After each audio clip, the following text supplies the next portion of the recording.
विट्यातील पत्रकार भवनसाठी लागेल तेवढा निधी डीपीडीसीमधून देऊ, पालकमंत्री चंद्रकांतदादा पाटील यांचं वक्तव्य. पत्रकार भवनच्या निधीचा प्रश्न लागला मार्गी. विट्यातील पत्रकार भवनच्या उभारणीसाठी लागेल तेवढा निधी जिल्हा नियोजन समितीमधून उपलब्ध करून देण्यासाठी मी कटिबद्ध आहे. लवकरात लवकर विट्यातील पत्रकार भवनचे काम पूर्ण झाले पाहिजे. विट्यातील पत्रकार भवनच्या उभारणीसाठी लागेल तेवढा निधी जिल्हा नियोजन समितीमधून उपलब्ध करून देऊ, अशी ग्वाही पालकमंत्री चंद्रकांतदादा पाटील यांनी दिली.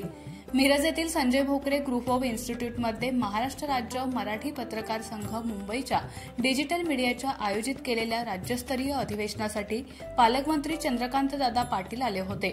यावेळी पत्रकार संघाचे राज्य संघटक संजय भोकरे यांच्या मार्गदर्शनाखाली पत्रकार संघाचे जिल्हाध्यक्ष प्रताप मेटकरी यांच्यासह पदाधिकाऱ्यांच्या शिष्टमंडळाने पालकमंत्री चंद्रकांतदादा पाटील यांची भेट घेऊन विट्यातील पत्रकार भवनसाठी निधी उपलब्ध करून देण्याबाबत सविस्तर चर्चा करून निवेदन दिलं. त्यावेळी ते बोलत होते.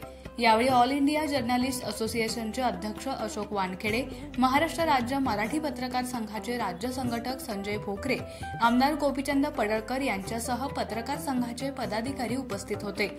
विटा नगरपालिकेने पत्रकार भवनसाठी 10 गुंठे जागा दिली आहे.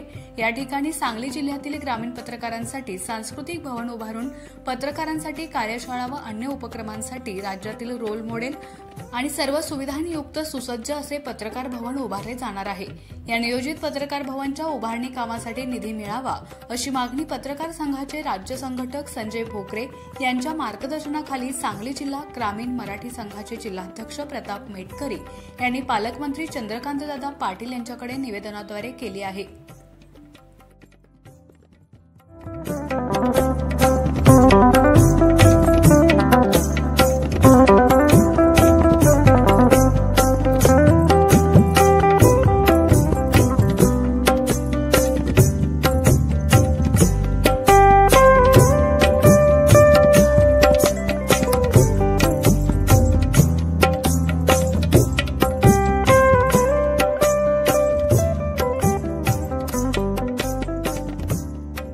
नगरपालिकेने जागा दिली आहे विट्याला, त्याच्यावर मी नियोजनमधून पैसे देतो आणि पत्रकार भवन चांगलं उभं करतो.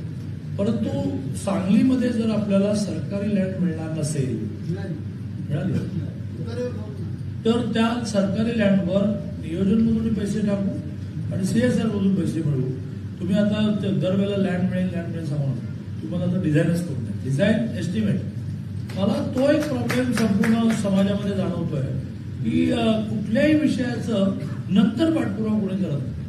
आणि त्यामुळे मी संजयजीला आता बागेत लागणार आहे, पुढे जागा लागणार, मोजून घ्या पहिलं, त्याचं 7-12 चढावा, त्याचं डिझाईन करा, त्याचं एस्टिमेट करा आणि द्या प्रपोजल. नियोजनमध्ये कशा कोणत्या हेडखाली बसतील त्यामुळे करू. पण मी सरकारी पैशावर अवलंबून आहे. सरकारी पैशा व्यतिरिक्त आज समाज